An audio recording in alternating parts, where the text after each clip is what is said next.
This is very concerning. I believe it's unconstitutional. And from my congressional office, I wrote a letter to these credit card companies signed by over 100 Republicans demanding answers to very important questions. First of all, just for the listeners so they know, this credit card companies now have to code gun and ammunition purchases. We oppose that. That is an overreach. That is a very slippery slope towards a gun and ammunition database. And there's no business for these credit card companies or banks to have any knowledge of purchasing for Americans who are using their own Second Amendment rights.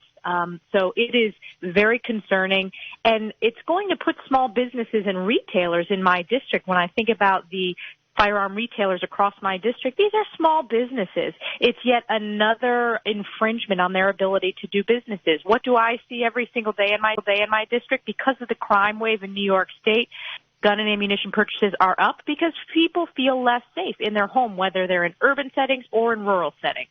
Yeah, and the message is simple, which is, what's wrong with you? Why do you want a gun? We're in Big Rock Candy Mountain, don't you know? And it's almost like you got a scarlet letter on you now.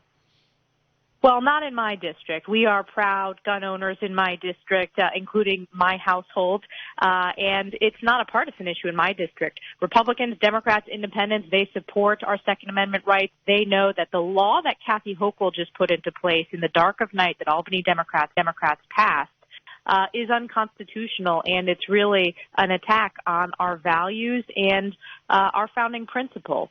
Well, Congresswoman, I needn't tell you, but because you're out there a lot more than most of us, New York is getting laughed at by a lot of the country because, you know, what started as like is this really happening out west in the western part of the state? We had Civil War reenactment that got shut down because of those new laws. Then up in Plattsburgh, the Battle of Plattsburgh reenactment couldn't happen. And now you know all too well, there's a fire department in West Potsdam that has a gun show as part of a fundraiser. That got canceled because again, normal law-abiding citizens who do these things for the betterment of their communities are now being forced to shut them down. Well, let me tell you about the importance of the historical reenactments in my district, Doug. I mean, this is a district where I represent the turning point of the Revolutionary War, the battles of Saratoga, represent the Battle of Plattsburgh, Fort Ticonderoga. These are incredibly important historic sites, and the reenactments, they are a part of who we are in the North Country and who we are as Americans. I grew up going to Fort Ticonderoga. I grew up, loving historic reenactments. It's a great way to teach history to our next generation. In the case of the Battle of Plattsburgh reenactment, what was so disappointing is we've been waiting a few years since COVID to have that very large community event, and then to have to cancel that because of this unconstitutional gun law pushed through the dead of night with absolutely no input from upstate New York, North Country, or any residents across New York State. It's atrocious. The West Potsdam Fire Department is another example. The gun show, which is an important fundraising opportunity to support the local community, that had to be canceled as well.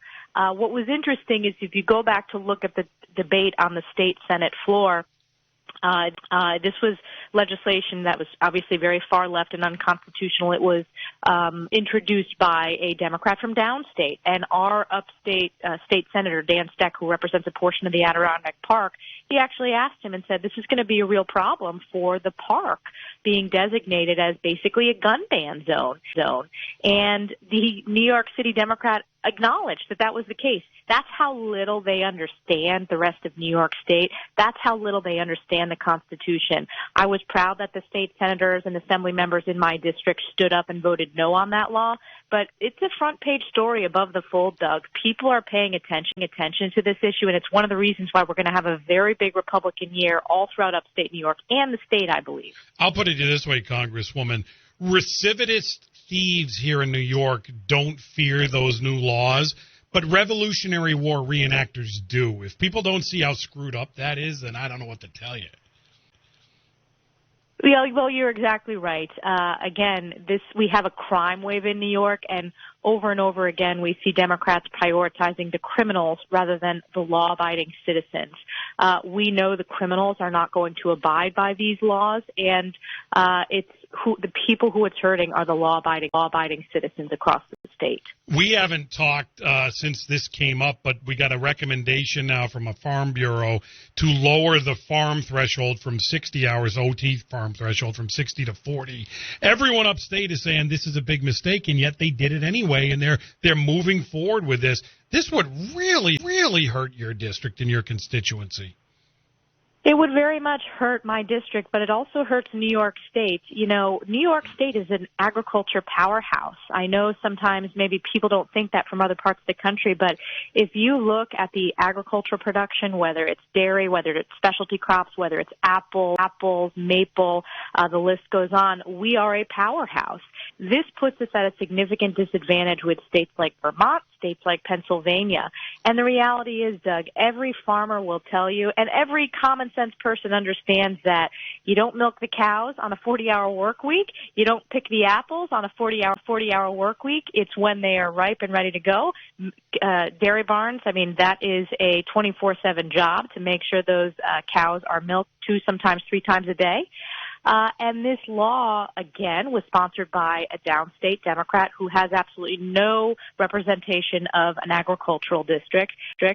The Farm Bureau spoke out. Farmers across the state spoke out. Kathy Hochul didn't care, didn't listen to the farmers who are economic drivers throughout the state, and they're putting this into place. So what's going to happen? This means that as, you know, ag workers are looking where they're going to go, they're going to go to states like Vermont and Pennsylvania and not come to New York. It's going to put our farmers out of business. And without our farms, we have no food. And people are going to realize that someday if these laws continue to continue to attack our rural America and agriculture. Again, the people that produce the apples, they're getting reined in. The people that steal the apples, hey, you're good. Don't worry about it. It's just sad, and we're the second largest apple producing state in the country. If this happens, that'll be over. How do you like them apples? It's horrible. I mean, I represent the Champlain Valley, which is very known for its apples. I represent apple orchards in Washington County, Saratoga County, all over the district. I've been to so many of the apple orchards. I've seen the apple, production facilities. I've met with the ag workers who have come here for generations, honestly, during the seasonal picking period, and they themselves have said that they're looking for the most hours possible to honestly make the most money as possible. They're going to have to look to other states, and that is a shame because it puts our New York apple growers at a disadvantage. Before I let you go, Congresswoman Elise Stefanik, Ron DeSantis, the governor of Florida, shipped migrants from Texas up to Martha's Vineyard, and the world is losing its mind over this. I wondered if you wanted to comment on that story. Look, this is all because of Joe Biden's border crisis. Joe Biden has an absolute catastrophe on his hands, and Joe Biden hasn't even taken the time to visit our southern border.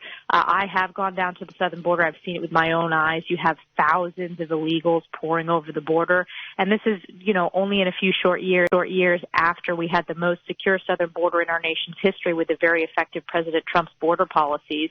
And, Governor Abbott, other governors across this country, it's a way to make Democrats wake up, and the left radicals realize that this illegal amnesty, this border crisis leads to major national security issues, general crime and security issues, economic security issues. So we need to secure the border. That's one of the top commitments of the House Republicans that we intend to do when we earn back the House. I will tell you, though, there's an elitist aspect to this story that's being underreported. They did this to Washington, D.C. They brought in migrants, and everyone went, yeah. They did it to Chicago, and they went, yeah. They do it to Martha's Vineyard, and every Democrat in the country is like, this is an outrage. Like, who's the elitist snobs have and have-nots here? Because they certainly want to protect Martha's Vineyard more than it looked like they did Chicago. Well, you know what? That's today's Democrat Party, as you know, Doug, and they're so out of touch with hardworking Americans across the country, and it's becoming a party, frankly, of the elites, out of touch with working class people.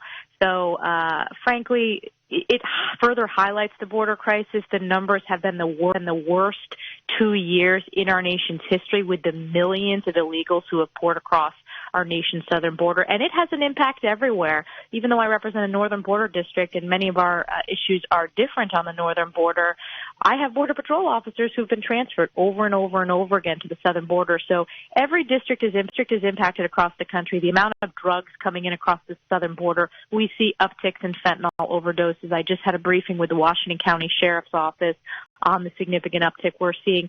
Much of that is coming across the southern border.